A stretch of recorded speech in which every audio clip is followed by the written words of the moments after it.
And welcome everybody to another instalment of the Tibby TR7. And as you can see, I have the bumper on now, and it's all back together again. It's all working. I've got the corner pieces on, and they match up quite well.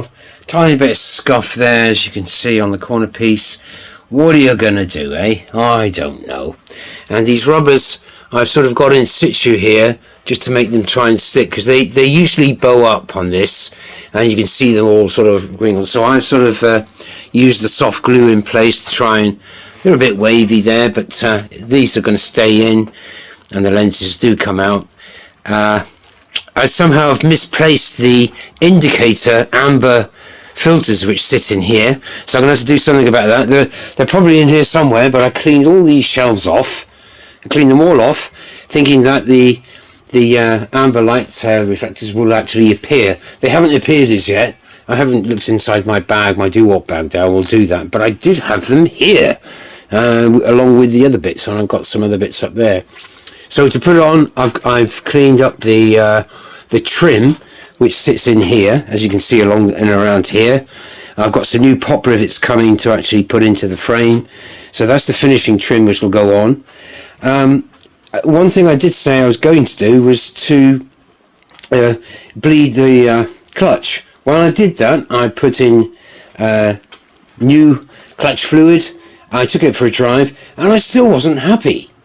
Still, the gears felt a bit spongy and not exactly a forthright in gear change, and something was untoward. I thought it might have been something to do with my memory, or who knows. So I thought what I would do is I would just check out underneath, and I would let's see me look down there. You can't see this. You can't see anything down there, but the actual the slave and the slave for the clutch is actually where this black pipe leads from. It goes right under there, underneath just past the oil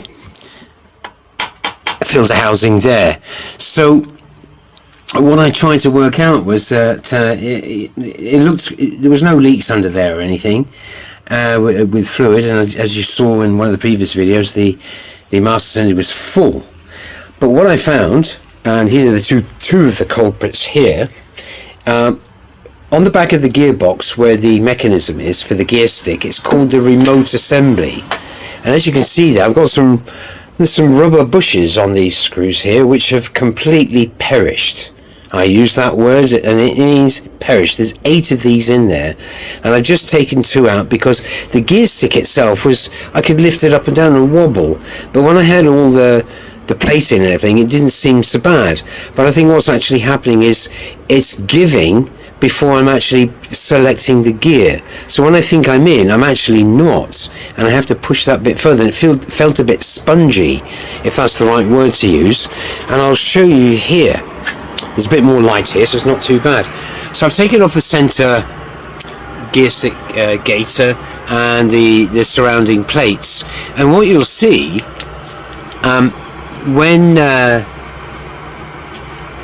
when you have everything in, it's not so bad.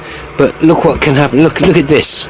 I've taken 2 of those bolts out, and this is because the bushings had gone.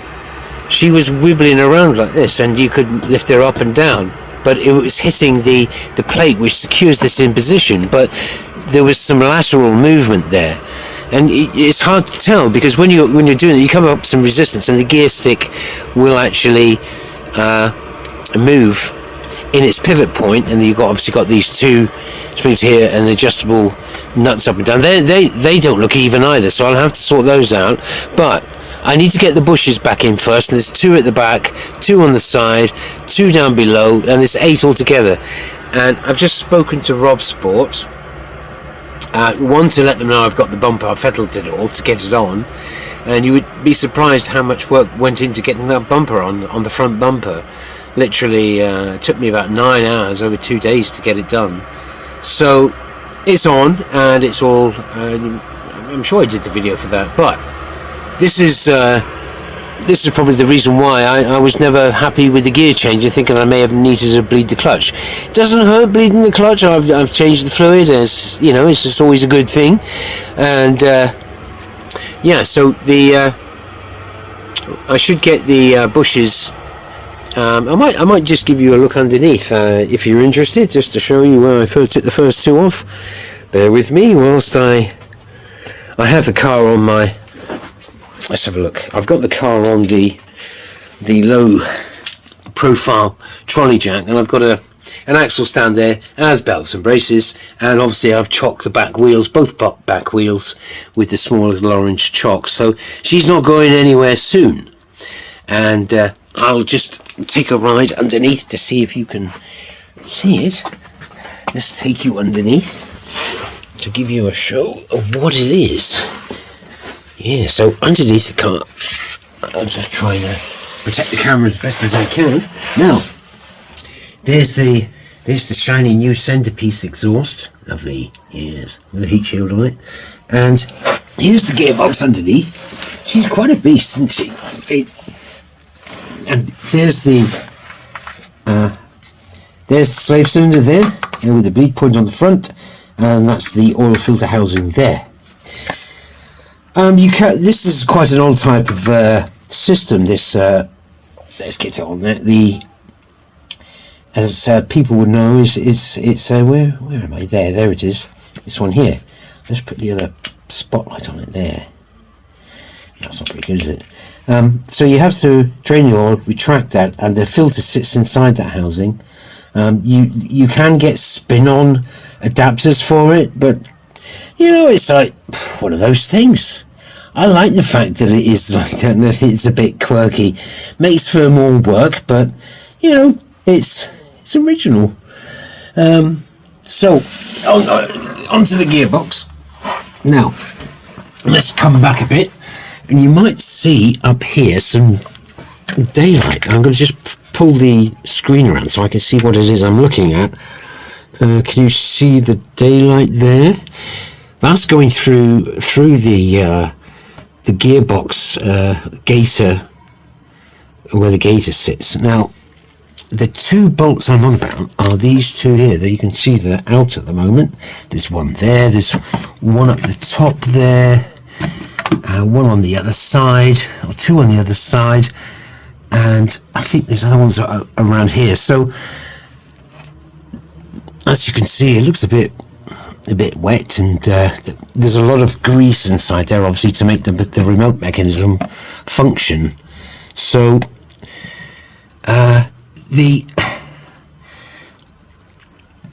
I'm not sure if you can see that the rubber there has actually perished in that one at the back. Now, that's going to be a bit tricky to get to. I'll have to use my offset and knuckle joint on my small spanner set or socket set to get that out. The cable there is the reverse light switch, and that's not so bad. And as you can see, I can push this all around the place. You can see there where it's supposed to be. So, and you can see it's slightly loose at the back there. So this whole section here is called the remote, and inside there you've got all the sort of push rods. Sorry, you've got all the push rods in there, so you can, all the connecting rods rather. And yeah, so there's going to be a nice little job to do that, and it should be nice and tight, and the gears should be driving. The action should improve tenfold, I think. And there's some more bushes there connecting that plate, and yeah, it's not looking too bad. So what else have I got? I'm going to change the gearbox oil whilst I'm here, really. Yeah, I think that I might.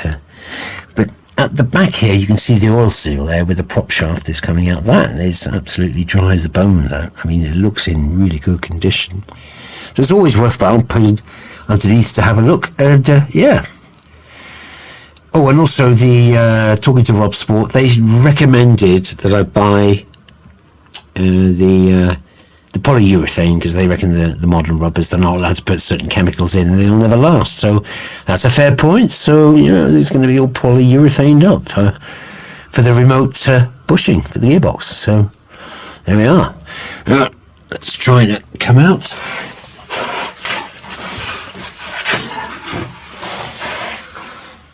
It's looking all quite nice underneath here. The subframe and everything down there is it's looking a bit grimy, and dare I. Now I'd like to take the TR7 to excuse me, the Mount Edgecombe car show, which is on the 7th of August. So I'm hoping to get in and do that and take the TL7, and yeah, it's going to be a bit rough around the edges, but it's going to be okay. I'll try and get on now. So yeah, here we are. As you can see, this is supposed to have some sort of rubber mount on it, and yeah, they've completely gone. And that's just 2 of them. And I would say the majority of them are like this. Not very good. Obviously not. So, yeah. As you can see, it's all a bit grimy there. Am I bothered? I am, but not overly concerned. Quite simple to get all the mechanism out here. It's not a major feat. It's rocking a bit, the car there. So what I'm going to do is I'm just going to drop the car back down, put it in the garage, and because it's getting late now, and I need food. So with that, I shall leave it there. So that's the reason why I had suspected on the gear change, and that's why it's yeah. Okay, I'll leave it there. So I'll see how they all go in eventually. Is there a bolt missing there? No, there isn't. I thought there might have been a bolt missing there, but it's a screw head. I'll set these 2 up so it's even. But yeah, look at that. Not good, is it? Anyway, I'll leave it there. Alright, thanks Pete's. Bye now.